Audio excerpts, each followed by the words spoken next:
Sports betting is suddenly everywhere. Every game, every ad break, every phone.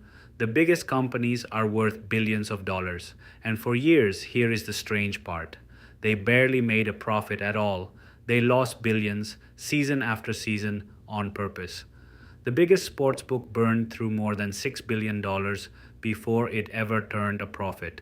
Because in this business, losing money for a while is exactly how you win. Start with how a bet actually works. When you wager, the odds are never fair. To win $100, you usually have to risk 110. That extra 10 is called the vig, the juice, the cut. It is a small tax baked into every single bet you place, win or lose. Do that across millions of bets, and the house has an edge it can never lose. In theory, this is the perfect business. The book takes bets on both sides, balances them out, and pockets the vig no matter what happens. They are not really gambling, they are running a toll booth. They do not care who wins the game as long as money flows through them on the way. But it is not always that clean. The book does not control the game. On a big Sunday, if all the favorites win, the bets do not balance and the house can actually lose badly. So, if the betting itself is not a guaranteed win, why are these companies so valuable? And why are they losing billions on purpose? The answer is not on the field at all. It is a land grab. When sports betting was legalized, it set off a gold rush. Suddenly, a massive new market was up for grabs, and every company knew the same thing. Whoever captures the most customers now will own them for decades, so they are not trying to make money yet. They are spending everything to grab you first. That is what all the free money is for. Bet $5, get 200, risk-free bets, deposit bonuses. It looks like generosity, but it is the most expensive marketing in the world. Every dollar they give away is a hook. The goal is simple: get you to download the app, place that first bet, and feel the rush. After that, you are theirs, because a bettor is not worth one bet. A bettor is worth years of bets. The companies do the math coldly. Spend $200 to acquire you today, and if you keep betting for the next 10 years, you will hand back far, far more. The loss now is an investment in your future losses. And here is the most uncomfortable part: the money is not spread evenly across millions of casual fans. Study after study finds the same pattern. A huge share of all the revenue comes from a tiny fraction of users, the heaviest bettors, many showing clear signs of addiction. One major sportsbook's own data revealed that 0.5% of its customers generated most of its revenue. Critics argue the business does not just tolerate problem gambling, it leans on it, so they protect those users carefully. Reporting has exposed VIP programs where the biggest losers get personal hosts, special bonuses, tickets, even a phone call when they slow down.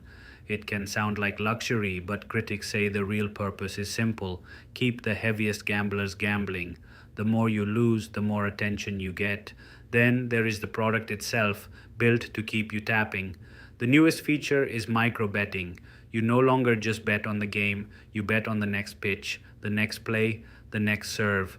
A 3-hour game becomes thousands of tiny rapid fire bets, each one a fresh hit of anticipation. If that sounds familiar, it should. Constantly changing odds, push notifications, streaks and rewards, parlays dangled like lottery tickets. Every feature is borrowed from the slot machine, designed for one thing: to keep you on the device, tapping as long as humanly possible. And the parlay is the master stroke: stack several bets together for a giant payout. The dream is irresistible: hit all 6 legs and turn $10 into thousands. But the odds of winning are tiny, and the house edge is enormous, often 4 or 5 times bigger than a normal bet. The parlay feels like a lottery ticket. For the book, it is the most profitable product they sell. And they are watching everything. Every bet, every tap, every hesitation feeds a profile of you.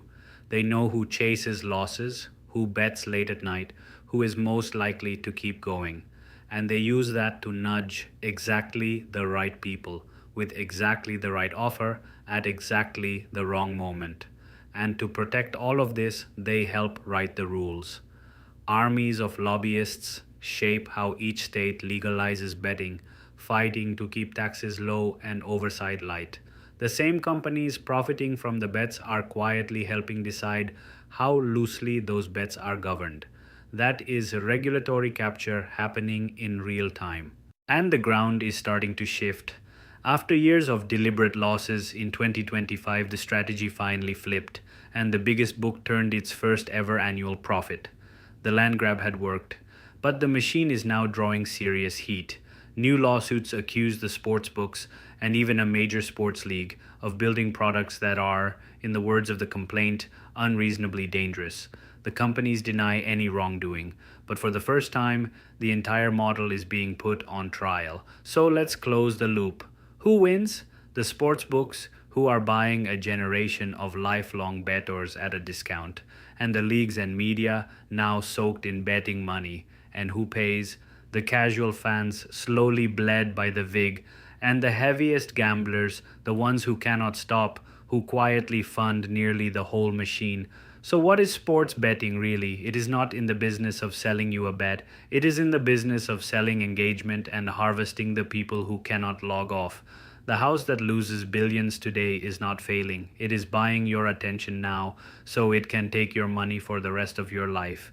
You were never the customer, you were the product. Once you see it, you cannot unsee it. The free bets, the buzzing phone, the next play, the next tap, none of it is about the game. It is about keeping you in the loop, and almost every app on your phone is playing some version of the same hand.